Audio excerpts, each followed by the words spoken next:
You're tuned in to Nerd Overload, your weekly show for video games, movies, TV shows, comics, tech news, and more. Now your hosts, Cody Pinnick, Samantha Cross, Sam Dunham, and Josh Harrison. Hey everybody, welcome to Nerd Overload, the pop and geek culture show where I can't wait to talk to you about that hot new platformer game everybody's been talking about. That's right, Bubsy. I'm Cody. I'm Sam. And I'm Samantha. We have a great show for you this week. Thank you all for tuning in. We have a bunch of news to go over, but first, let's get into some things we've been checking out. And if you guys don't mind, I'd like to just go ahead and get mine out of the way first. The people want to hear about Bubsy, though. I know, the people, they got to know about Bubsy. Those woolies, they're striking back. Yeah, they sure are. But no, my first check it out. Over the weekend, I got to catch a very popular action/comedy set in space following a ragtag group of disparate people going up against a world-shattering enemy. There's action, there's comedy, there's even a larger-than-life sidekick character that could be both funny and nervous. That's right, I'm talking about Spaceballs, the classic Mel Brooks film. No, I had a chance to go down to the Gateway Film Center down in Columbus, and they had an original film print of it. So they had the film grain and everything. Yeah, super, super nice. I love Mel Brooks films. I think they're the best, and I really, really enjoy. Young Frankenstein is like number one. It's got to be number one for me. But Spaceballs is like a very close. Yeah, I'd have to agree. Yeah. But I'd forgotten how much I absolutely loved that movie. I mean, it was just so good. It like everyone was firing on like all cylinders during that film, and just some of the jokes. I don't know. I don't know how to explain it. Just go out and watch it. It's a good movie. Just go see it. I hope. Comb the desert for a theater near you playing it. That's it. Yeah, perfect. But no, I hope they do that second one. You know, they teased it, and they've been talking about it. Yeah. Every once in a great while. And I think what's really holding him up is Rick Moranis. You know, he got out of acting. I don't think he wants to come back, and you can't do it without Dark Helmet. Yeah. You can't do it. Man, Rick Moranis, stop holding up movies coming back. Yeah. What else is he holding up? Well, wasn't he part of the reason Ghostbusters was held up for so long before they decided to just make a completely different one? Yeah, you know what? I think you're right about that. Yeah. He wasn't the complete reason, but he was definitely one part of them. It. Yep. Part of the variables in the equation that made Ghostbusters 3 not a thing. Yeah, true. Very true. And now I don't want a Ghostbusters 3. I don't think Dan Aykroyd can write a good one. Well, without all four of the team there, yeah, it's just not the same. And you know, Bill Murray's not gonna if he does show up in it, he's not gonna put his heart into it because he doesn't care. It's gonna be about as good as his cameo in Ghostbusters 2016, 2015. Yeah, was that a couple years ago? I don't know. Oh my yeah, gosh, 2015. Wow, it probably had to have been late 2015, wasn't it? Yeah. Wow. I don't know. I like that. I don't want to trash on that movie, though, because I liked it enough. Oh, sure. Yeah, I liked it. Fine. Sure. The other thing I checked out, and we all kind of checked this one out, do we want to go ahead and talk about Mario? Bubsy. Let's talk about Bubsy. God, I love that Bobcat. Yeah. What could possibly go wrong, right? Oh, no. No, I mean, I did play the new Bubsy game that came out on Halloween for some reason. Okay, what is Bubsy? He's a bobcat from the 90s, and a sad attempt to emulate the success of Sonic the Hedgehog. Specifically the Sonic the Hedgehog Twitter. Yeah. Well, I mean, the original game that too. Is just, yeah. That's yeah. It's like Sonic if it was bad. Yeah. Well, worse. Yeah, but not intentionally bad, just a bad game. And we all thought he was lost to time for good reason. But, of course, they dug out Bubsy's... He rose from the grave. Yeah, they dug up Bubsy's corpse to make a new game. You know, this is a chance to redeem him, I guess. But they didn't. It's real bad. It's like they doubled down on the bad. Yeah, and you can't tell if, like, well, is this the joke that the game's bad? Well, if the joke was that the game was bad, the game should have been $10. Yeah. So everyone could play the joke instead of. Well, I'll tell you what the biggest thing was. I think they saw the what was it, Bubsy 3D, that fake MMO Bubsy game that the guys who did Sonic Oh, Dream Collection. Sonic Dreams Collection. One, like Bubsy visits some art Yeah. installation thing that was hilarious. Yeah, I think what they saw was like, hey, this is a thing that happened like 4 years ago. Perfect timing. Strike while the iron is cold. So, yeah. The weirdest thing about it, they gave him a new move that's called, it's a pounce move. Mm-hmm. It kind of feels like Sonic's homing dash without the homing. Yeah. So you just basically, you hit a button and Bubsy just slings himself across the screen in a completely uncontrollable and unpredictable fashion. Just like Bubsy. Yeah. Uncontrollable and unpredictable. But that's one of his main gameplay mechanics.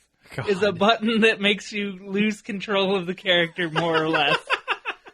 Also, he can glide, which is weird because he's a bobcat. And well, like all bobcats, they can glide. He can glide through the air. Yeah. With the greatest of ease.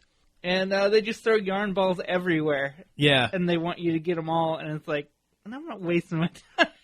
I played 2 levels of this game, and then I was like, I don't need to do this to myself. Well, hey, jumping off of that onto like an actual good... Jumping. Yeah, a good game. Yeah, jumping. There we go.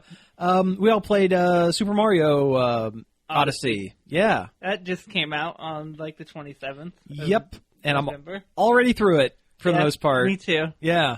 But that's not because it's a very short game. It's because it's a very good game. Oh yeah, you'd just be telling yourself like just one more moon and then then I'm done, and then it's 5 and then it's 10 moons. Yeah. Yeah. It's very much in the spirit of like a Mario 64 or a Mario Sunshine if you mixed it with maybe Breath of the Wild. A little bit. Yeah. The stages aren't full blown like maps like the Breath of the Wild. The Breath of the Wild map was humongous. Yeah, the levels aren't as big as, honestly, not as big as I thought they would be. Yeah, same here. But no, they're very, very good. They have moons just hidden, God, everywhere. All over the place. And the story, believe it or not, I kind of really like the story. Yeah, for a Mario game, it's very good and very clever and fun. I never thought I would play a game that involved Bowser being overly worried about his wedding. Yeah. Everything had to be perfect, so he had to steal everything to make his wedding perfect. That's very weird. It's a weird idea for a game. The whole game is really weird, and it revels in that weirdness in a fun way. Oh, yeah. Oh, yeah. But no, I like the additions to like the whole planet of Earth, that like the Mushroom Kingdom isn't just the only thing on that planet that is similar to Earth but isn't Earth. And it's weird. I think New Donk City is my favorite world out of the bunch. It's clear that they spent the most time on that one.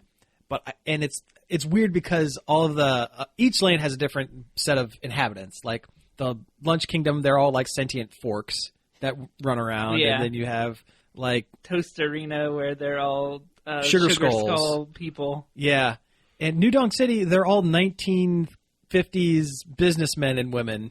Yeah, yeah, and I love how the game treats them like they're just as weird and out there as Sugar Skull people or Toads. Because they kind of are in the scheme of things. Yeah. They know it's weird and they're running with it, which is what makes it better than like in a Sonic game where there's human people. Yeah. Yeah. But no, I love it. I think it's great. They look and sound kind of like Sims. A little bit, yeah. Characters. Even more so the Cappy. Any of his dialogue sounds exactly like Simlish. Yeah. It sure does. But no, I love the new cap mechanic and the possession mechanic. I think that's really clever. Yeah. It opens up a lot of really fun gameplay opportunities. I kind of wish there wasn't a constant tutorial on the bottom of the screen telling you what buttons do what. That drives me nuts. They really want you to use the motion controls. Boy, do they. I mean, and you can get through the whole game without using them, but... They really want you to. Yeah. Well, there's a couple of moons that you can't get without using motion control. Like, there's one where you have to do the frog with the high jump. Yeah. But you can't reach the moon unless you use the shake the controller super high jump. Which is hard to do when you're playing in handheld mode, where you have to just shake the freaking whole console. You just shake the whole thing. Yeah.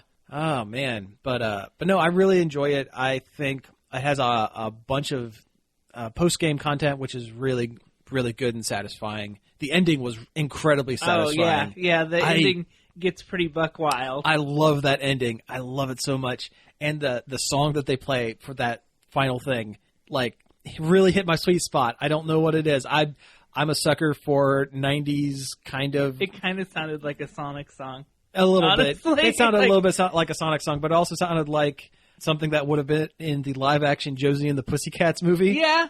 And I don't know what it is, but those kind I of... bought the soundtrack to that movie on vinyl the other day. Oh, you did? Yeah. Yeah. It's a very good album, isn't it? Mm-hmm. Yeah, it has some good songs on it.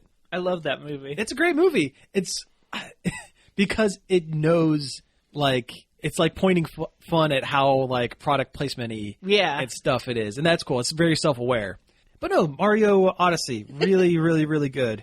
I'm about over 500 moons into it, which is a lot. I've got 500 moons, and then you unlock another level, and it's really hard, and I've gotten frustrated, and I've played it a lot less. Yes. Well, I've decided I'm going to wait and let that moon be the last one I get. I'm going to do everything else, and then that one. My brother is already 100% of the game. Of course he has. I'll probably get close this weekend. I'm not going to lie. I'll probably sit down and knock out another, couple hundred moons and get really close. So I think once I finish that last level, I'm done. Yeah. Hey, speaking of Nintendo games, did you hear that they're going to be releasing some more DLC stuff for the Breath of the Wild? More than just the... Like today, as of Thursday, when we record, there's going to be a DLC side quest that unlocks a Breath of the Wild version of, like, Ray, the main character from Xenoblade Saga 2's costume. Huh. Did you? Yeah, I sent a picture of that on the. Oh yeah, I saw that. On the thing. Yeah, I didn't know there was a quest to go along. Yeah, it's with like a little side quest that they're going to throw in, just kind of hold you over until the second DLC, which it should be coming any day now. Any day I'm now. Assuming. My amiibos are on their way. I forgot I ordered them. Whoops. But I've seen the new amiibos. Mm-hmm. They're just all right. Yeah. They look like the Smash Brothers ones. Oh, really? Kinda. What do you think? You saw them too. They're all right.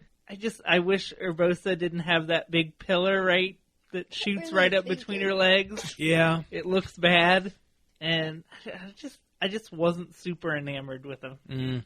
Well, that's a shame because I have to get them.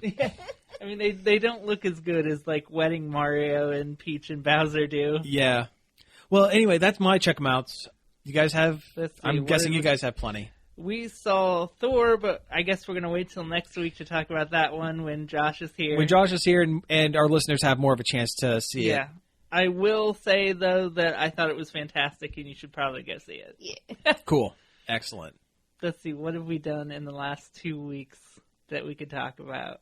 Had some horror movies, probably. Oh, we did. At least the end of yeah, that's Halloween. right. We didn't get to finish the end of our October. Halloween extravaganza. Pull up the list. Well, first of all, we saw Night of the Living Dead, but with riff tracks. Oh, cool. Okay. Was it fun? Did it add to it? Yeah, Good. It was super fun. They did a good job. Good. Like they usually do. Yeah. Made a pretty good beating off zombies joke. Yeah.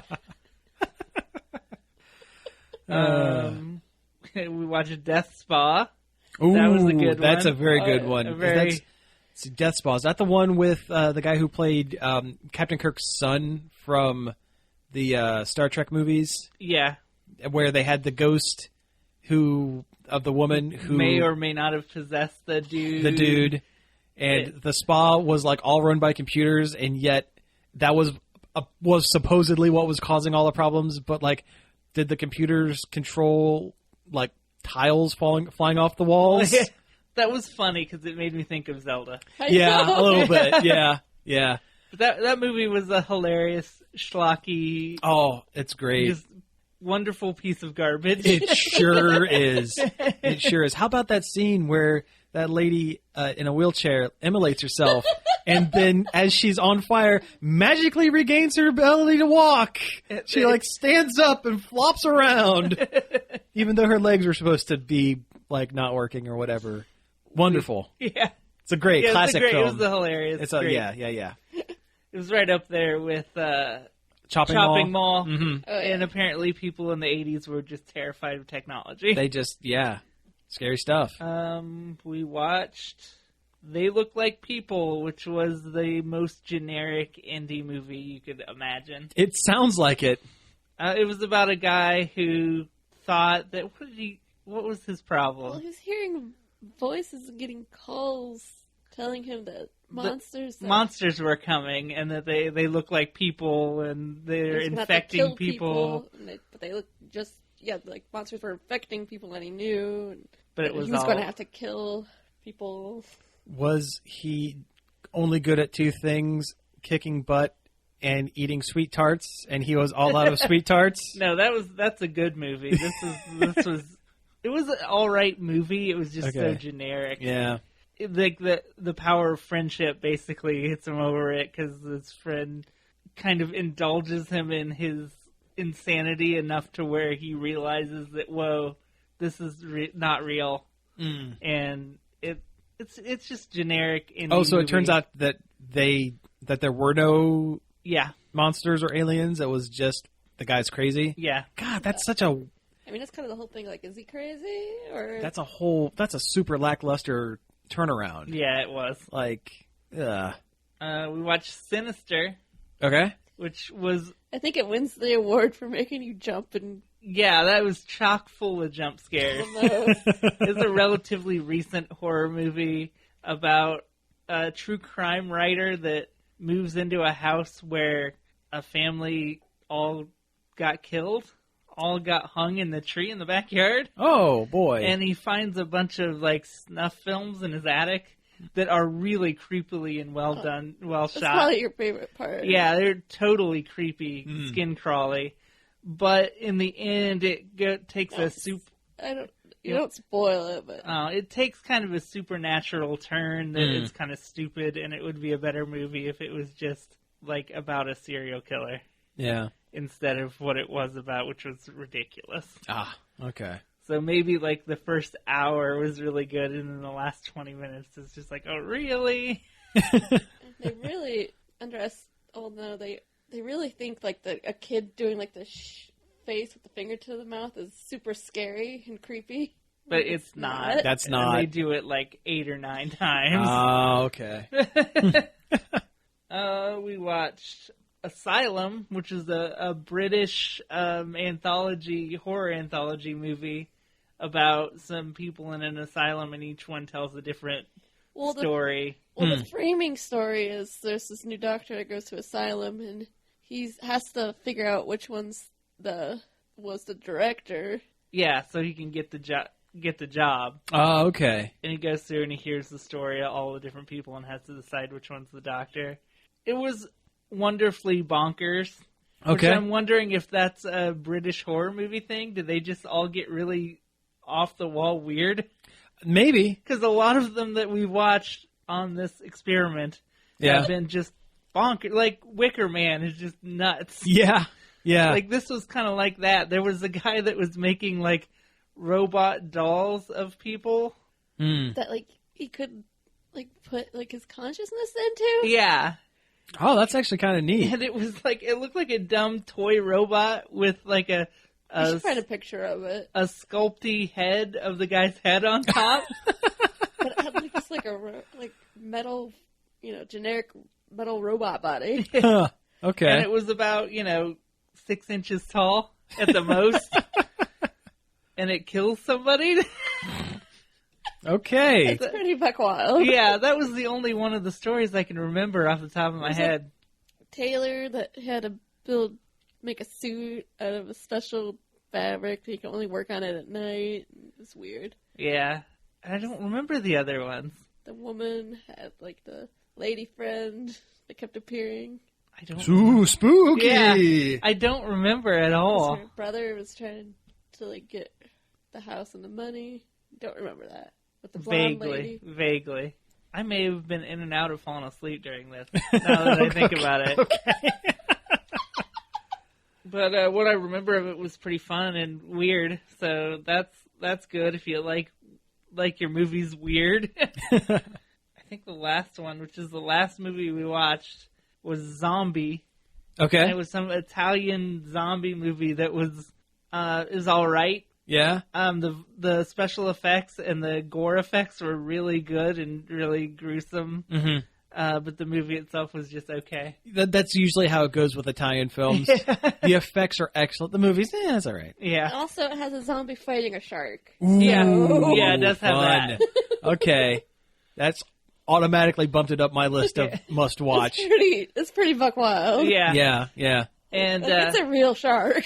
and it's like real like voodoo zombie style zombies. Okay. And not like we dumped some nuclear waste on a graveyard kind of zombies. Gotcha. Okay. And a lady gets her eye poked out by a Mm. piece of wood. That zombie like broke through the door and just slowly pulls her into a shard of wood. And it is Yeah, it's very gross. It's pretty gruesome. Yeah. Wow. But yeah, it was a pretty good one, I think. Cool. It's schlocky, but not in the same way that like Death Spa is. Right. Yeah. Yeah. So what did you guys think of your this whole month-long experiment as a whole? Yeah. Yeah. Because we did watch 31 horror You did. movies. You went right through it. Yeah. We did it. Mm-hmm. I started to get really sick of horror movies after the first 2 weeks, maybe. Yeah. There's actually a pretty good variety of different kinds of horror movies. Yeah, that's true. We kind of discovered that. Mm-hmm. Yeah. There's it's such a vast genre because you got you can get a horror comedy or like an old Bad goofy horror. one. Yeah. If you're in the mood for something funny, or if you want to get scared, you can pop in like one of the more modern ones. Mm-hmm. And there's just so many like classic horror movies that are just fantastic, like American Werewolf in London or Yeah. Texas Chainsaw Massacre. Right. Yeah. It's a varied genre of films, and it's not terribly hard to go 31 days watching them. Oh, sure. No, they're horror movies are very easy to make, and they're usually pretty easy to market to people. So there are a plethora of them in all sorts of Now, if you do this next year, mark this on your list for next year. Slaughter High. Look up Slaughter High. We almost watched that one. Oh, it's so good. It's so good, and it's Or maybe at I'm thinking times, of Slaughter University. Either way. Okay, Slaughter High. It's a kid in the killer is a guy in a Letterman jacket, as a real skinny kid in a Letterman jacket with a clown like jester mask on. It's rides that line between just a horror movie and that schlocky bad 80s. Yeah. If you want to see a movie where a bunch of British actors try valiantly and fail miserably at American accents. Oh no! Slaughter Watch High Doctor is Strange. well, hello, my name is Benedict Cumberbatch, and I am an American. No, Actually, it might not have been that I was tired of horror movies as much as it just took up so much time. Well, in the day. that too, yeah. Yeah, I think that's what it was, because I want to do other things, but we have to watch this 2-hour movie. I just work 8 hours, then I come home and watch a 2-hour movie. You have to work for 2 more hours. Yeah. And then go to bed. Yeah.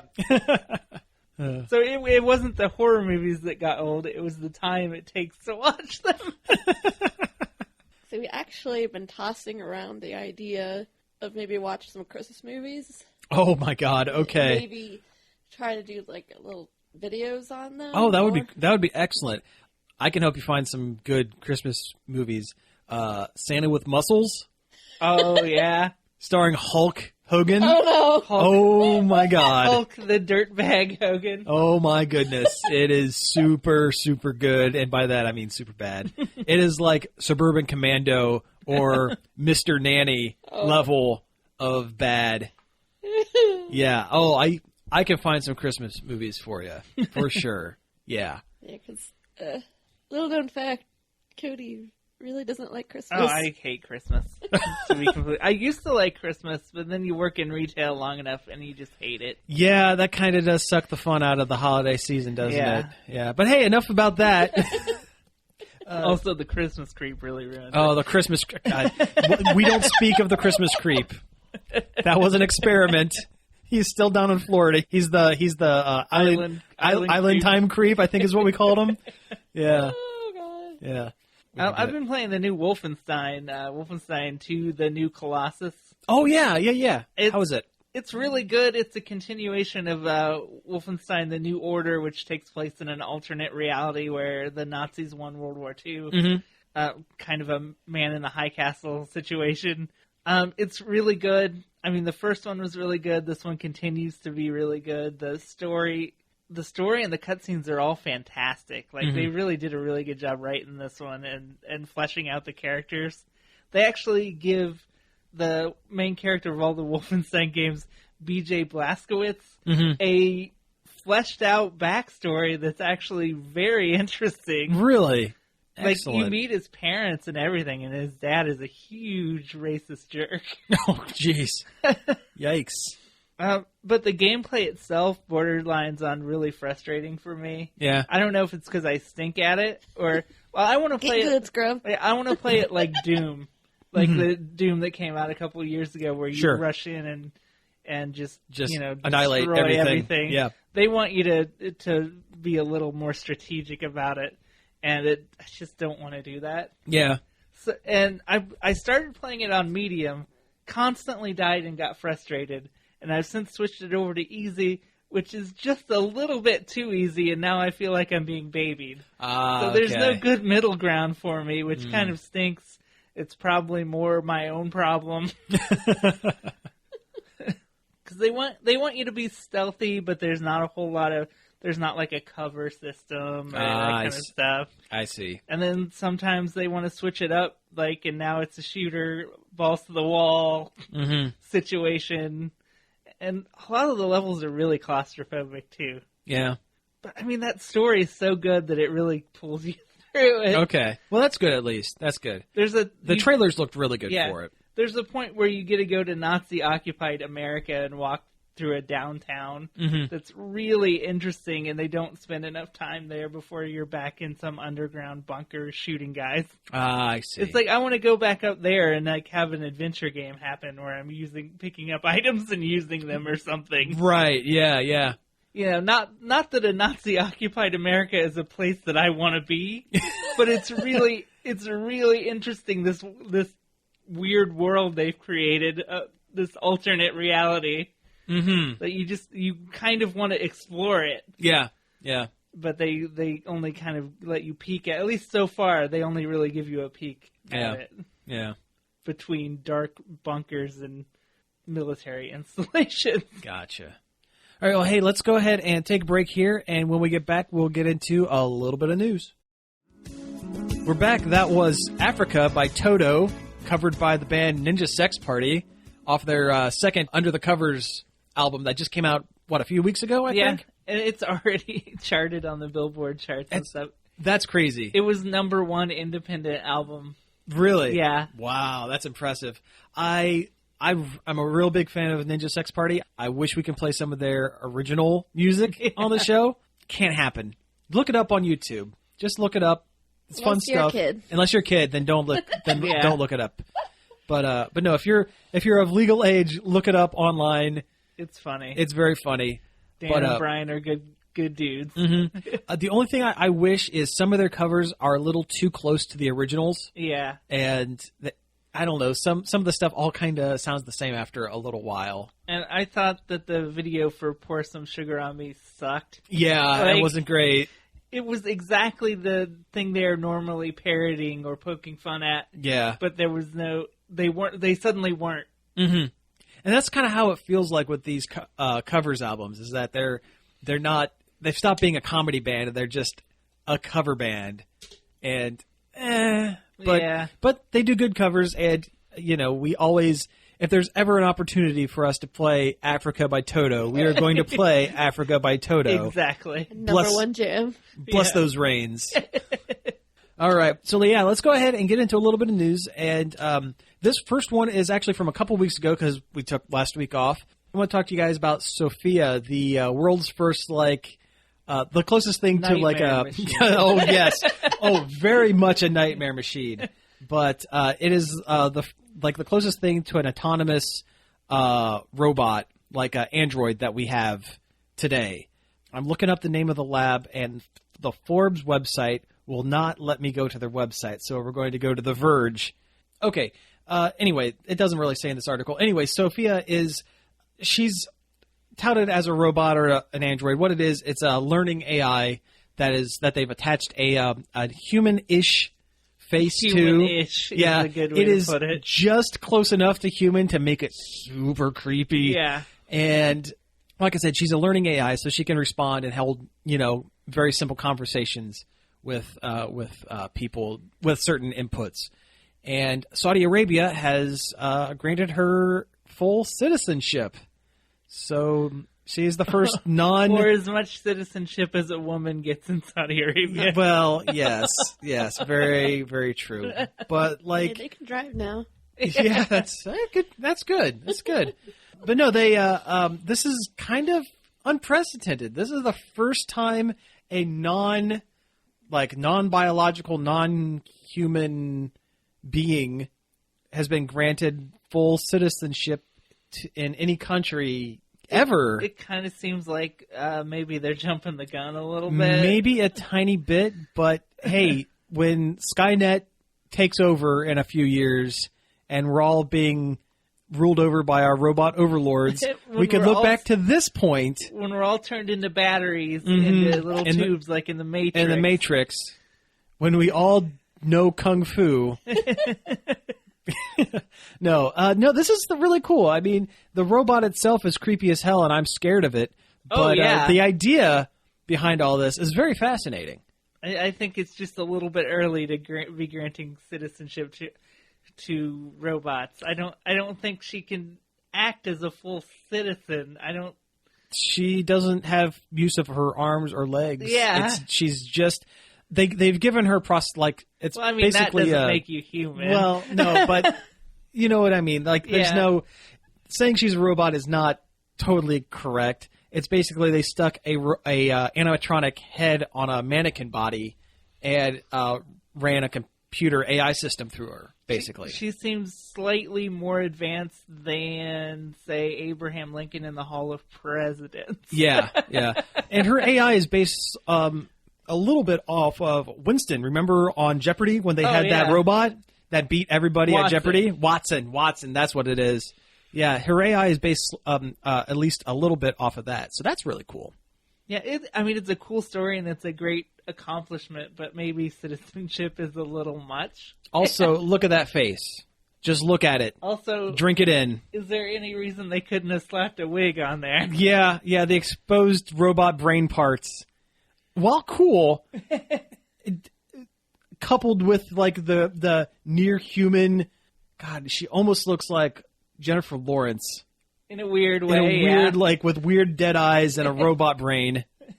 I love the headline on this article: "Pretending to give a robot citizenship helps no one." Well, yeah, in the grand scheme of things, it doesn't help it doesn't do anything, but it's just kind of an interesting. I don't know. I just thought it was kind of interesting. What does it mean to be alive? What does it mean to be a citizen of a country? It asks a lot of questions. Yeah, but hey, this is eventually going to create more jobs. I mean, we're going to need Blade Runner sooner or later because of this. So, yeah, I want to get started on that now. I want to be the first Blade Runner. Yeah. Go find her. I have to get my the Voight-Kampff test. That's right. Yep. And I guess I need to get really good at origami. Yeah. Buy a trench coat and a flying car. Mm-hmm. I love those flying cars. Those are great flying cars. So cool. Yeah, very, very good. All right, we'll go ahead and move on from there to our next major topic. This happened just a few days ago, or was announced just a few days ago. In comics, Brian Michael Bendis, who has been a mainstay at Marvel Comics, has signed an exclusivity deal with DC for the foreseeable future, which is kind of a big deal. Yeah. That's kind of a very big deal. Brian Michael Bendis is an excellent writer with an asterisk. He created Jessica Jones. He created Miles Morales. Brian Michael Bendis is an excellent writer as long as he's writing his own creations or something that he can have full and complete, utter control over. Like when the Ultimate Comics line started years and years ago and he had Ultimate Spider-Man. Like, that's a fantastic run because he was allowed to kind of do whatever he wanted with young Peter Parker. Like you mentioned earlier, Jessica Jones was his creation, and a lot of what eventually influenced the Luke Cage things in the comics and things like that, and the Netflix series and everything. But he has trouble writing like well-established characters that he has to kind of toe the company line with a little bit. Which is probably what he's going to have to do at DC. Yeah, so that's the only thing that kind of makes me a little worried. Plus, don't give him magic users who have to say anything using magic words because it is just gibberish. Like, there for a while, he was writing Avengers, and Doctor Strange was on the team, and it was like a cat walking across a keyboard whenever Doctor Strange had to make a spell. Like, it was just gibberish. A lot of the DC characters have some hard and fast rules about what they say when they cast a spell, though, don't they? Yeah, they do. Like, Zatanna says things backwards. That's easy. Yeah, that's pretty easy. Raven has a line that she says. Asimov. Metreon Zenthos. Yeah. I mean, Etrigan, the demon, just rhymes. Yeah, he has to speak in rhyme. Yeah. He has to speak in rhymes all of the times. Oh no! But no, this is really cool. This is really cool. I'm just interested to see where they end up sticking him on what book. It's got to be. I bet it's going to be like Superman. Yeah, it's going to be one of the big ones. It's not going to be Batman because Scott Snyder's been knocking it out of the park with that. And I don't think they would take him off of that anytime soon, unless this is who they're going to swap in for Scott Snyder. I don't know. But right now they have Scott Snyder over there. They have Jeff Johns, who is still doing some writing here and there. I think he retired. No, Jeff Johns, he's a chief creative officer. So he's kind of in charge of the TV series for DC Entertainment. Right. But he does writing every once in a great while. I can't remember who retired from it. Oh well. Yeah. And they have Tom King. Tom King he's kind of really popped up in the last couple of years, but he is just a phenomenal writer. Also, former CIA, which is really interesting. Yeah. Like, he used to be like the Black Ops CIA, like the stuff he can't talk about CIA, which is really cool. When you're done and want to go back into to civilian society, they're just kind of like, well, what do you want to do?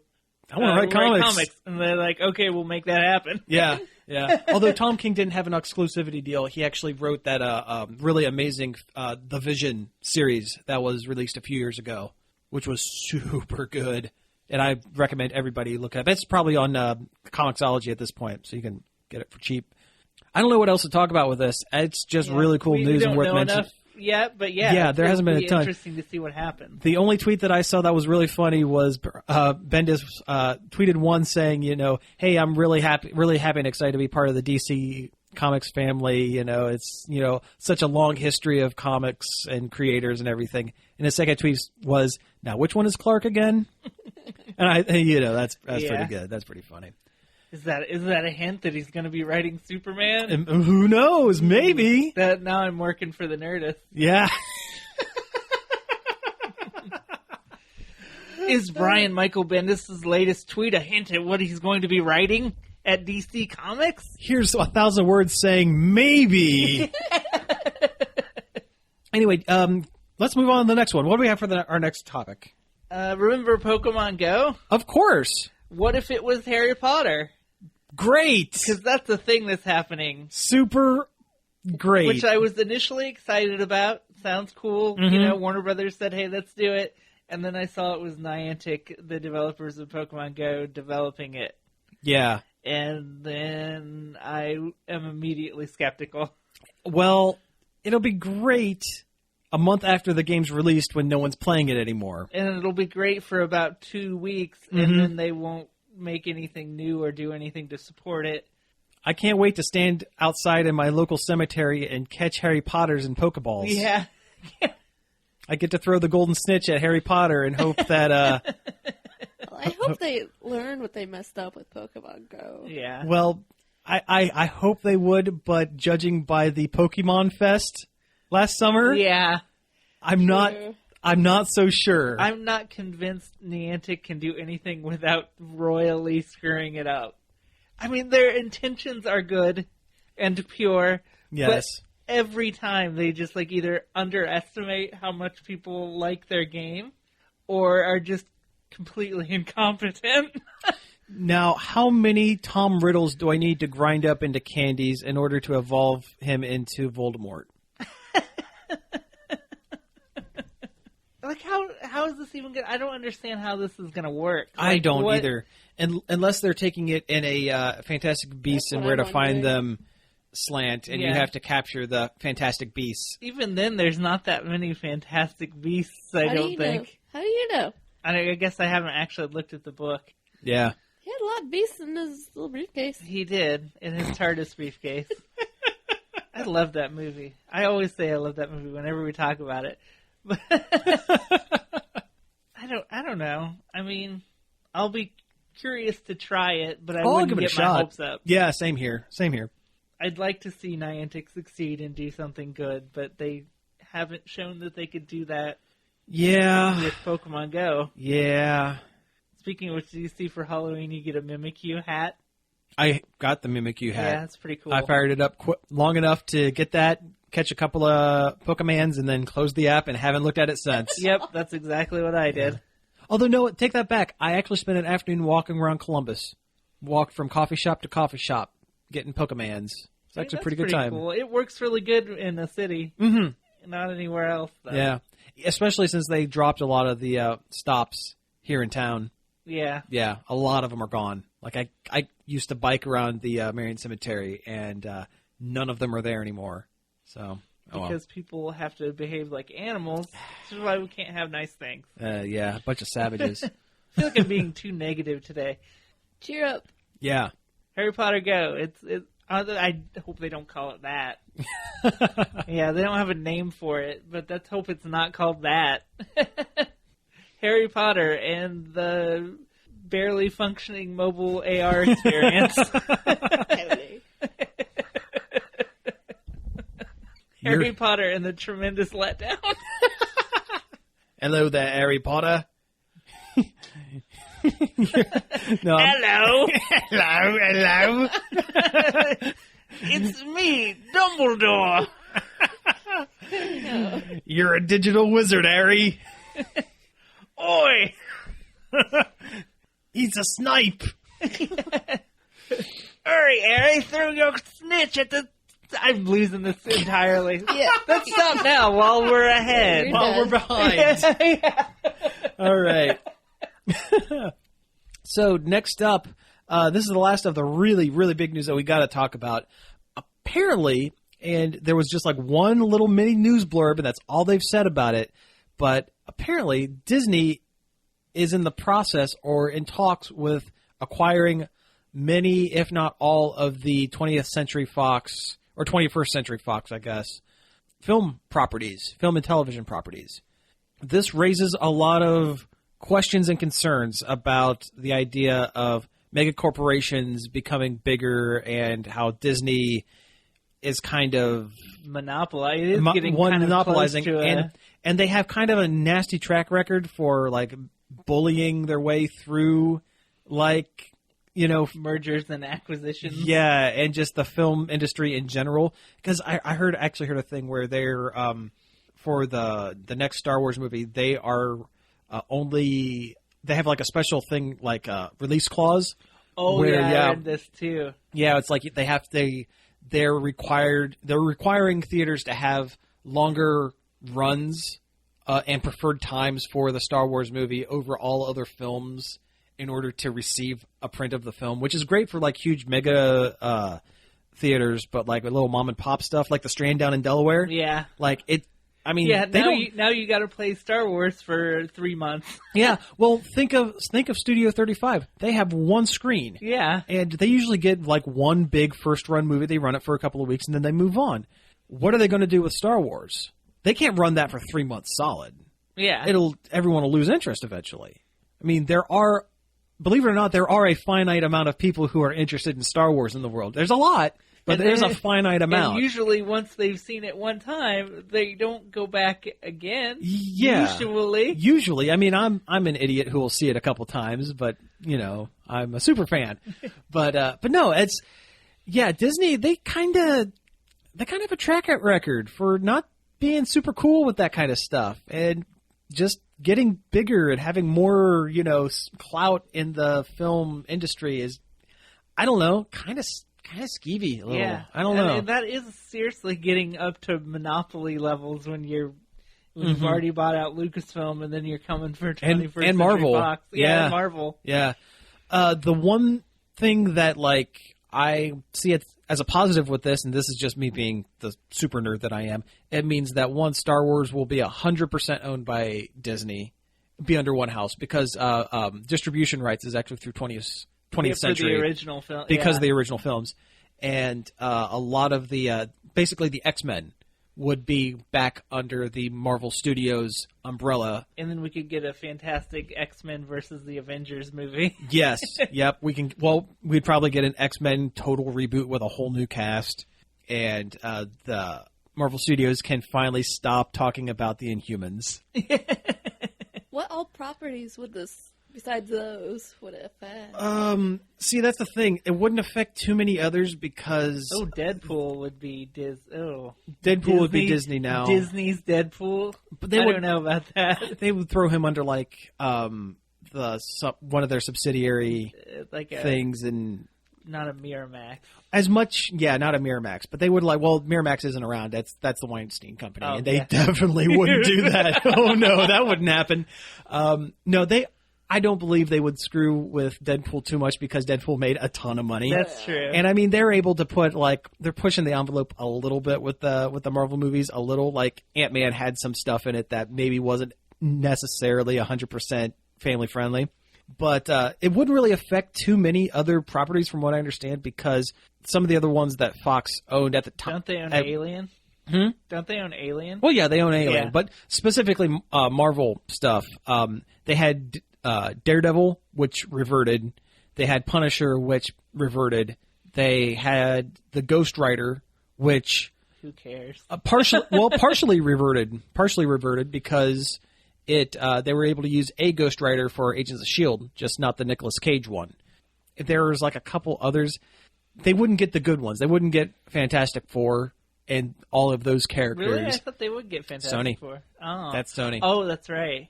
Yeah, and they wouldn't get full control over Spider-Man because that's Sony. So those are the really big ones. But they would get, all of the X-Men and any X-Men related characters they can use. It's worth it for the X-Men. To be able to say mutant in a Marvel film, that would be worth it. Yeah. But is it worth the monopoly that Disney's creating over this? I don't know. I mean, I like my X-Men, but I don't know. On one hand, I would love mutants and the X-Men to be a part of the MCU, but I also like the fact that there's Marvel movies out there that aren't part of the MCU machine. The giant thing. Yeah, because that cranks out really samey movies all the time. They're all variations on the same film, aren't they? Yeah. They really kind of are. I mean, it's a good film that they're making variations on, but... Yeah. And they're starting to get a little bit further away from that. I mean, Doctor Strange was kind of weird, and Ant-Man, for what it was a little bit outside of the box a little bit. And from what I understand, Thor and Guardians of the Galaxy are kind of stretching that a little bit further out, but still kind of have that core same story. The same story beats and... Yeah. But, I don't know. I don't want to dog... I mean, they're great movies. They're great, yeah. I go see them every time. Yeah. But no, this would also affect... Yeah, it would affect the Alien movies, the Alien franchise, which would mean Prometheus and all that other stuff, which, at this point, get it away from Ridley Scott. Would they get Blade Runner? Would they get Blade Runner? I don't think they get Blade Runner. I don't think that's Fox. You know what, listener? If we're wrong, email us, staff@nerdoverload.com. You know what? This is the one time I'm asking you, correct me. Send me an email. Put it on our Facebook page, facebook.com/nerdoverload now. Scott has some of the rights to Blade Runner. I think he does. But, let us know. Let us know where we're wrong on this one particular comic. I don't care about whether I'm wrong anywhere else. I could be wrong. I don't care. But this one topic, let me know. Correct me. So we have a couple of quick hits here before we get out of here. Let's just go right down the list. We can burn through these in about 5 minutes. Okay. The Batman Brave and the Bold Scooby-Doo animated movie. Looks like a great time. Super great. Yeah. Again, a case of striking while the iron is cold in this case. It looks great, but Brave and the Bold has been kind of... It's been canceled for about 5 years 5 now, years, probably. yeah. And But Scooby-Doo's definitely cooled off in recent... Mhm. But put them together and you get a very fun-looking animated movie that I'm excited to see. yeah, and Batman creates his own mystery gang out of DC characters, which is super great, including The Question with your favorite actor. Jeffrey Combs as the Question. Yeah, Yeah. I love the Question, too. I love that character. He's a great character. He's very much superhero Fox Mulder. Definitely. That is it 100%. But no, that looks really good. I can't wait to see that. Yeah. Next up, The New Warriors, which it was a TV series that was supposed to be done by Freeform. It's the one with Squirrel Girl. That's the in one it. with Squirrel Girl. Yeah. With who was playing her? The AT&T girl. Yeah, I know her name. It's Milana Vantrub. That's her name. She's hilarious. But the Freeform dropped the show, so it's currently without a network. What that means for the show, I don't know. Maybe it'll get picked up by like Hulu or something, because that's where Runaways is, yeah. and it was kind of part of that same kind of bubble, I guess. Somebody'd be crazy not to pick up a superhero TV show like that. Especially with the name Marvel attached to it. Yeah. And it's a comedy, so it's more comedy than action show. Actually, I think it's like 100% comedy. So, yeah, it'll get picked up somewhere. It's just right now not on Freeform, which is good because I don't think it would die on that station. I just kind of have a feeling. I forget what Freeform is already. It's ABC Family. Okay. Yeah. That's gone through so many name changes. So many of them. Yeah. As bad as the Hub. Yeah, God, the Hub. Which doesn't exist anymore. It's like Discovery Family now. Or Something like that. It's weird. Yeah. All right. Next up, they cast a Shazam, that Captain Marvel, not the cool one from Marvel, the one who's actually a kid from DC. The one that was really famous in the 50s. Yeah. The one who was actually more famous, more popular than Superman at one point, until Wiz Comics was sued by DC Comics for infringing on their character. That's what killed Captain Marvel. Even though he's quite different than Superman in a variety of ways. The original stories were very similar. Oh, okay. Oh, man. Like 1940s and 50s Superman and 1950s Captain Marvel are nearly indistinguishable. Yeah. He was cast, Zachary Levi he played Chuck on TV's Chuck. Remember Chuck? Chuck from TV's Chuck? Yeah, it's Chuck, you guys. What else has Zachary Levi done outside of Chuck? I don't know. Tangled. Oh, yeah, he was. Oh, yeah. Yeah. He actually did a good job in that. He's Tangled's boyfriend. Yeah, Entangled. Which is a TV show right now, which isn't bad. No, it's not terrible. Yeah. But, I don't see it. No. Then again, anyone can put on a bunch of muscles. Yeah. Look at pre-Thor Chris Hemsworth. Look at the first Star Trek reboot movie. You know, Thor's in that. He's Kirk's dad. And that's right. And he's like this big around. You can't see the gesture I'm making, but it's tiny. So, I mean, he could put on a bunch of muscle and weight. Or they could put him in one of those foam muscle suits. They could put him in some of those muscle suits. For Halloween. Absolutely. I was kind of banking on John Cena being Shazam. That would have been awesome. Only because The Rock is already Black Adam, and we could have had like a third act wrestling match between Shazam and The Rock and it would have been Black awesome Rock. and fun. A fun movie. Yeah, it would have been really fun. It sounds dumb. Yeah. Yeah. Well, yeah. So, and no one could see him when he was on screen. That's probably why maybe they that's the didn't cast problem. him. Maybe that's the problem. Although, he is a major supporting character in both Daddy's Home and Daddy's Home 2. I guess John Cena is like in those a lot. Wow. He is like the secret third dad. I thought Daddy's Home 1 looked kind of funny, but 2 looks like a garbage heap from the trailer I saw at the movies.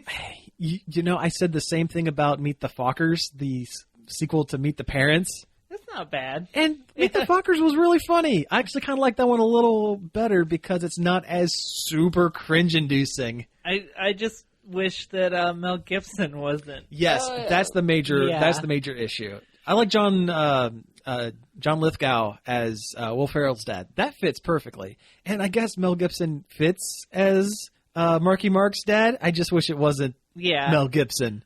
Okay. And it just looks like a whole pile of gender jokes. It's just like, that's not what a man does. It's yeah, like, just okay. Validity. Yeah, like, okay. Yeah, that's your whole movie. Not great. Yeah.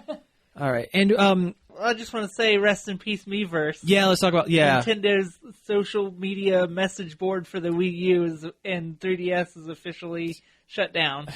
What a weird place of the internet that was. On one hand, I want to say nothing of value was lost because it was a bizarre message board for children that but I enjoyed seeing what kind of weird off-the-wall content was coming from there. Oh, yeah, it was just the craziest stuff. And it was cool to see neat fan art every time you turned on your Wii U. I think that was the cool feature. That was really cool, especially when they started integrating it into Splatoon, the first one, and like that one stage in Smash Brothers.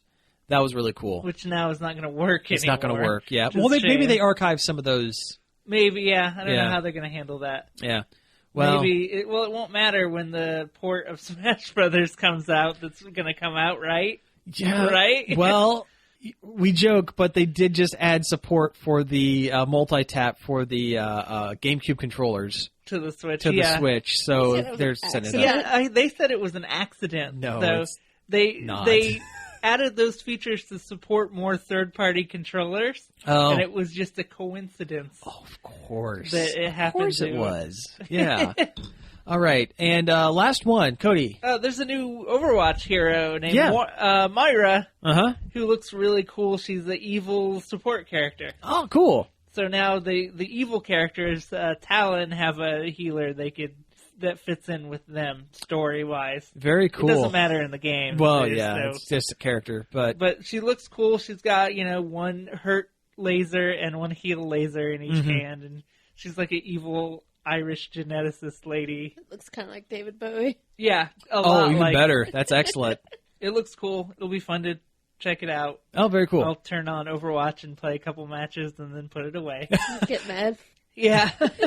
Get mad, not think about it till the next character. Yeah. Yeah. Yep. I saw a post somebody made that said Overwatch is just professional wrestling. Yeah. Because they're over the top, ridiculous characters with really big personalities. The story has little to do with the actual fighting that happens, and none of the backstory makes sense. That's an apt comparison. Yeah, it doesn't actually fit together. Yeah, that makes perfect sense. Yeah, I mean, it basically is. Yeah, I agree. I mean, I have no argument there. That makes sense to me. But there's no release date on her or anything. She's not out now or anything. Oh, she's not? Sometime soon. Okay. That was the big BlizzCon reveal, because BlizzCon was last week or whatever. Yeah, whatever. They also showed a new map that was like a theme. It was like Disney World for Blizzard. Oh, okay. Which is pretty fun. I mean, there's like a Hearthstone area and a arcade based on Heroes of the Storm. It's pretty fun, cool stuff. That's cool. There's also skins to go with it. Oh, very nice. All right, well, hey, it looks like we're at time, so we'll go ahead and wrap things up. You've been listening to Nerd Overload. Thank you very much for tuning in. You can find us each and every day over at nerdoverload.com. Yeah, who's going to do that? Yeah, Josh isn't here. It throws off the whole thing. It does. You can get a hold of us on all social medias at Nerd Overload now. We're talking your Twitters. We're talking your Facebooks. And your Twitches. And your Twitches. Not your YouTubes. No. Unfortunately. Because we're we working need more on it. subscribers, so subscribe to Nerd Overload TV on the YouTube so we can change the name. That would be great. I would also, much appreciate so you can see some great content. We also have content there, yeah. And the soon podcast to have more is up there. content. Yeah.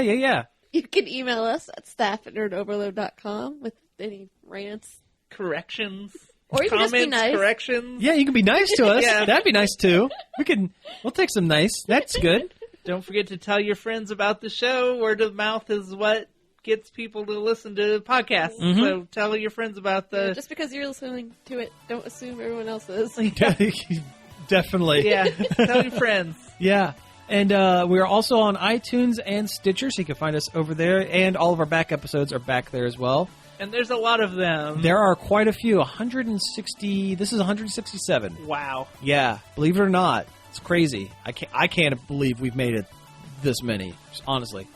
So yeah, I think that's it. So again, thank you all for tuning in, and we will be back next week. Pizza out.